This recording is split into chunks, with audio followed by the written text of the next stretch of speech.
From League Safe World Headquarters, it's Fantasy Football Almost Daily. With Paul Charchia, Matt Harrison, Christian Peterson, and Brian Johnson. Welcome to Week 5 in Fantasy Football Almost Daily. It is time for our free agent recommendations for this week. My co-hosts today are Christian Peterson and Matt Harrison. Hello, guys. Hello. Hi. Reminder, it's fantasy golf and fantasy basketball season. No. It's all starting right now. It's not fantasy golf season. No. Did I say golf? You just said golf. No, it's not. I got Ryder Cup on the mind. That was fun. Fantasy hockey and fantasy basketball season. There you go, Charch. I don't know where golf came from. But I can use the Ryder Cup as my excuse, so I'm going to do that. Yeah. Golf comes up pretty quickly. It comes up It actually in does. January already again. Yeah. So. Well, maybe we'll just it doesn't. The season technically start in November. Yeah, it does. I don't think people usually play that weird season. We'll put it up. Why not, right? It's fantasy golf season. Yeah, there we go. Now it is. Absolutely. So, want to remind you, use League Safe for that. And if you want, we will throw $10 into your league's pot if you're a first-time League Safe user who uses the promo code FFAD, like Fantasy Football Almost Daily. So there you go. There's a chance to throw in $10 free into your league's pot. Let's talk fantasy football, however. Not fantasy golf free agents, fantasy football free agents. Beginning at the quarterback position. Brian Hoyer, back-to-back 300-yard, 2-touchdown games. So I decided to do a little digging to see how many times Jay Cutler had gone back-to-back 300-yard, 2-touchdown games. Turns out, since joining the Chicago Bears, that has happened one time in 97 games. He's been a Bear for 97 games. 97 starts for Jay Cutler. Suppose it was Josh McDaniels who traded him to the Bears from Denver I think it was. back in the day. And Brian Hoyer did it in his first 2 tries. So I'm not very optimistic that Jay Cutler is going to get that job back anytime soon. No, I think John Fox came out and said that today or this week. That he just Hoyer didn't make any is guarantees. Playing so well that there's no guarantee that Cutler has his job back. But I'm saying I don't think Jay Cutler's gonna get the job back. Okay, It's a straight up quarterback controversy. Well, it is kind of, but part of the problem here is Cutler's got the enormous contract, right? So I just think the Bears and their fans are just kind of want to cut the cord on him. So even if Hoyer's not great, I just think they want to turn the page. And unless Hoyer's so bad that they don't have a choice, I think they're going to stick it out. I agree with you, and I think it's going to be just a change of culture thing. Like John Fox came in there, Cutler wasn't his quarterback. And really, when Josh McDaniels did go into Denver back in the day, the first thing he wanted to do was change the culture to be more like the Patriots, and Cutler didn't fit that mantra, so they shipped him off to Chicago. I think it could be a similar thing. Obviously, Fox was there last year, but spend a year with him, see how he works, and I don't know. He's whiny. He's got that sad face. Put him on the same team with Odell Beckham, and we got a cry festival. Hoyer's got the Colts this week, and I think he's fantasy viable, not just this week, but there are going to be other spots where you're going to be able to play him.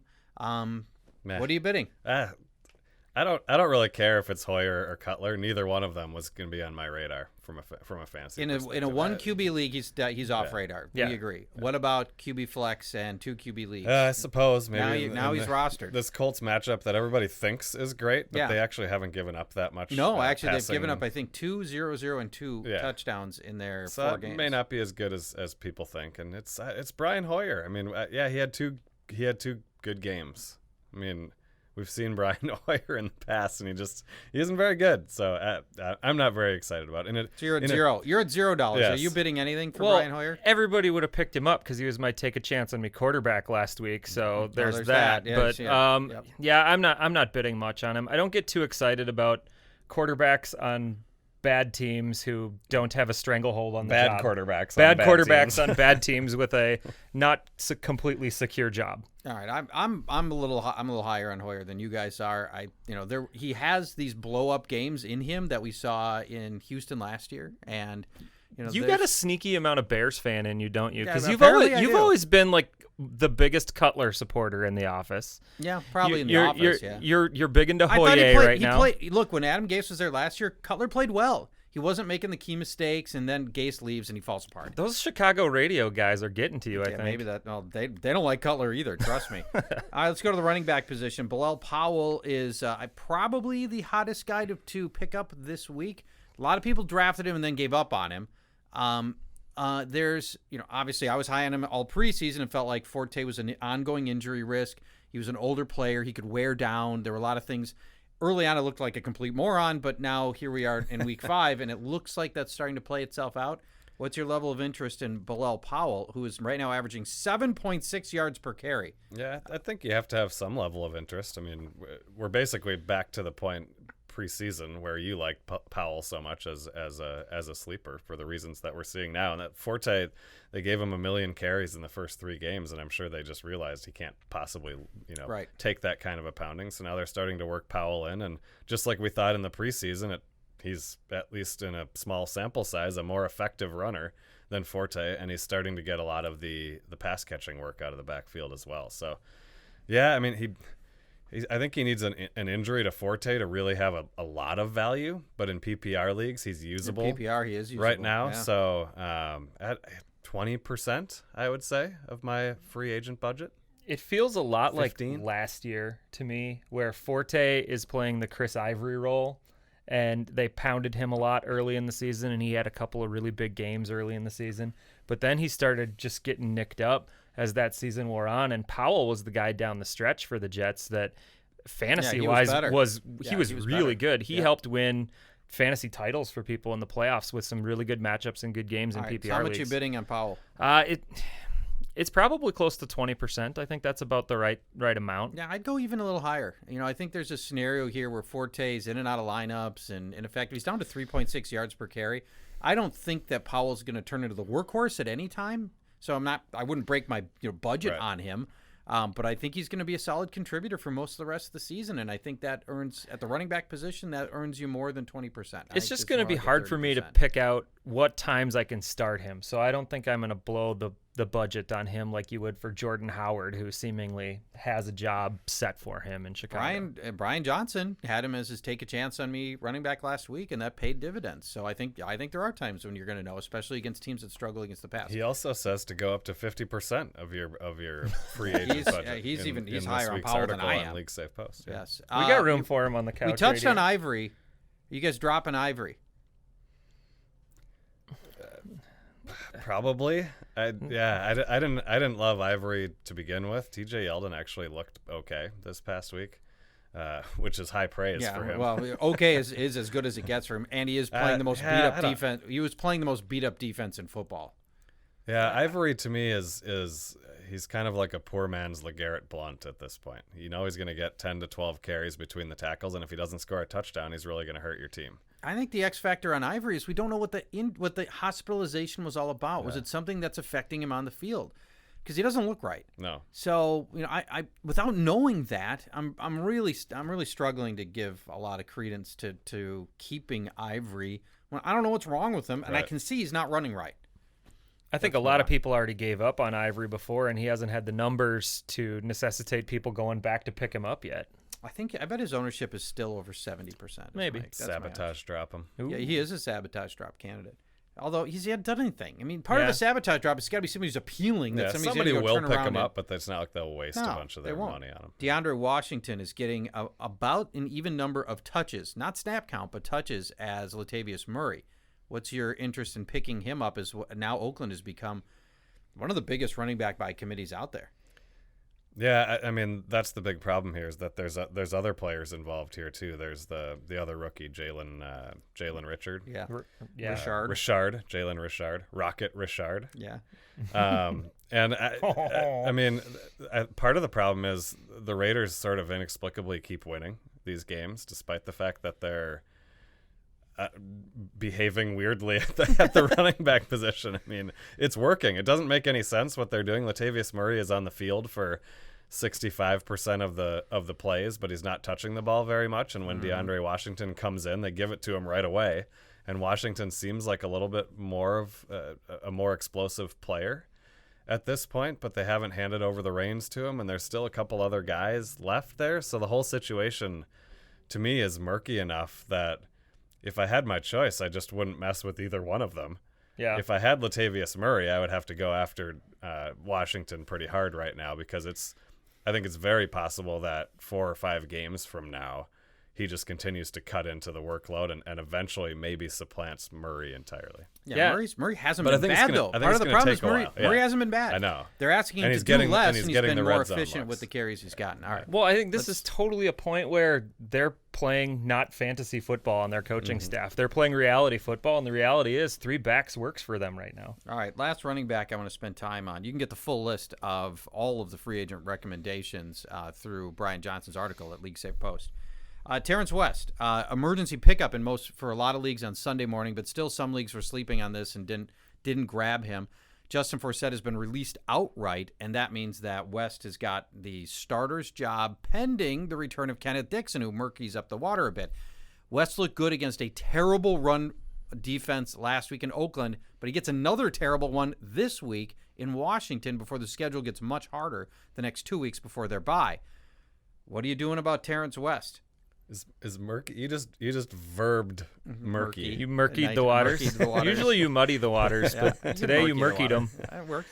Well, I think you have to take Terrance West seriously after what he did this week, and I think he's probably better suited to be a between the tackles goal line type than Kenneth Dixon will. So I think it's true. I think Dixon's going to have a role probably right away. He takes over the pass catching role, I think. Although Javorius Allen, that's the one and only thing that Buck Allen can do is catch some passes. So Can you see the steam coming out of Charch's ears? Yeah, when you I say know. Buck I Allen? know. Don't He even do go not there. like Bunk Buck Allen. Bunk Allen. Suck Thank you very Allen. much. If I had to choose between the two, this feels like they've just been keeping the spot warm for Kenneth Dixon until he gets healthy, and he's now at least close to being healthy. And the fact that West did so well, it really does kind of murky up the waters for me. Murky him up. I mean, if he would have started and been his Yep. average 3 yards per carry, then it would be all systems go on Dixon. But I'm still, if they're both out there, I still prefer Dixon. I think he's going to get this job by, I don't know, 3 or 4 games from now. He's just going to take over the every down job. So correct me if I'm wrong, though. This is still Mark Trestman's offense, though, right? And Yes. and last year at this time we were going Justin Forsett's going to get 100 receptions in this offense because Mark Trestman does that everywhere he goes. Kenneth Dixon might be like this superstar waiting in the wings here. There's a chance. Because of all the receptions. Maybe Mark Trestman finally has a guy that he can throw the ball to, and all of a sudden Dixon's just exploding in the last half of the year. Yeah, I don't that's think what they I'm release saying. Forsett if they don't have a lot of confidence in Yeah, Dixon. I think Dixon. He's got more upside. I think he starts slow because West has performed well enough. I think it's probably West and Dixon in some sort of split over the next 2 or 3 weeks. But by the second half of the season, it wouldn't surprise me if Dixon has taken over. There's not a lot to talk about at the wide receiver position, but I want to spend time on Chris Hogan, who I'm going to campaign for all week because I think he's really the premature speculation guy. I think he could be sitting on a big game against Cleveland this week, and everybody's going to want him. Everybody's going to want him next week.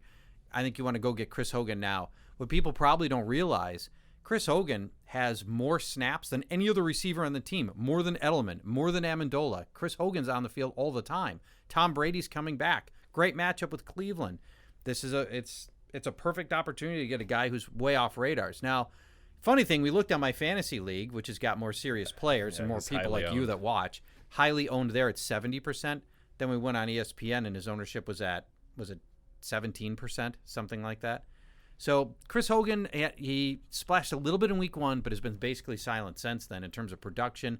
But with all the quarterback, situations they've had, that's not a big deal. I love Chris Hogan as a sneaky pickup this week. Maybe the upside to me just isn't going to be there. It's going to be Edelman and Gronk getting most of the looks, even despite the fact that it's Hogan that's on the field a lot. It feels like that he's at best the third option in that offense. So I wouldn't go berserk on him, but I think he'll probably be a usable asset. But you can spend $2 on him and get Chris Hogan this week, and Agreed. I think that the price is only going to go up for him.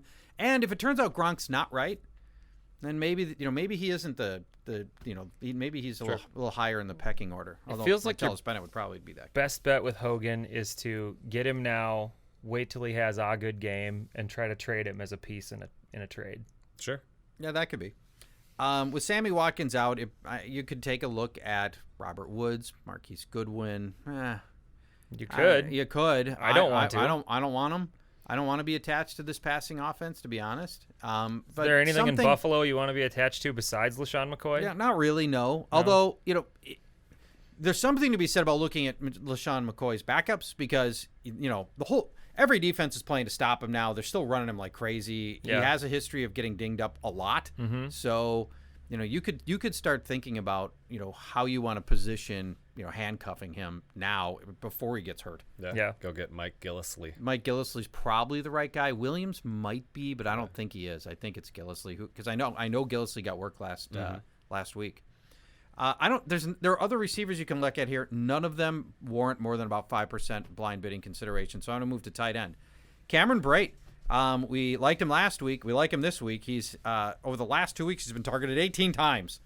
And with Vincent Jackson effectively invisible in the Tampa Bay offense, Cameron Brate has turned into really their number 2 wide receiver. He is Vincent Jackson, or what Vincent Jackson's supposed to be. Yes, and he's big like Vincent Jackson, too. He is a tall, big kid. Mm-hmm. And I think he's a second-year guy, right? He is a he's second-year not a rookie, guy. so he has That's right. that going for him. He does. Speaking of rookie tight ends, Hunter Henry's done a lot with these couple of games with Antonio Gates out.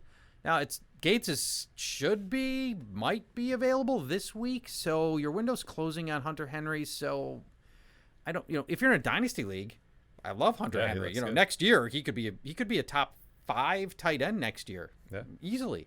So I love him in dynasty leagues for next season. This year you're just banking on Gates getting hurt, which so far he's obliged us. He's the on. next Ladarius Green, the guy who everybody That's loves, who's right. just sitting behind waiting for Antonio Gates. Waiting for Gates but to this go is away. the final year for Gates, right? Seems like it. Right?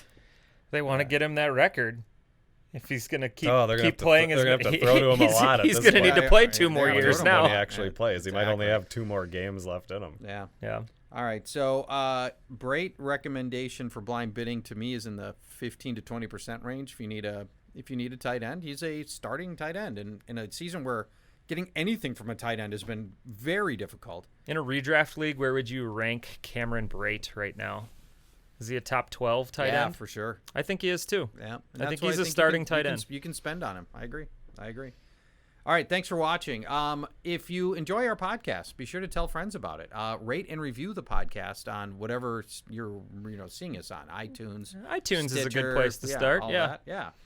If you love DraftKings, you can keep an eye out for our League Safe contests on DraftKings. They usually pop up at the end of every week as well, so we encourage you to do that. Mm-hmm. Yep. That's it. We'll be back tomorrow. The Panic Room, 5 players causing great consternation among fantasy owners. Find out if your level of panic should be acute in all 5 cases when we come back tomorrow for the Panic Room.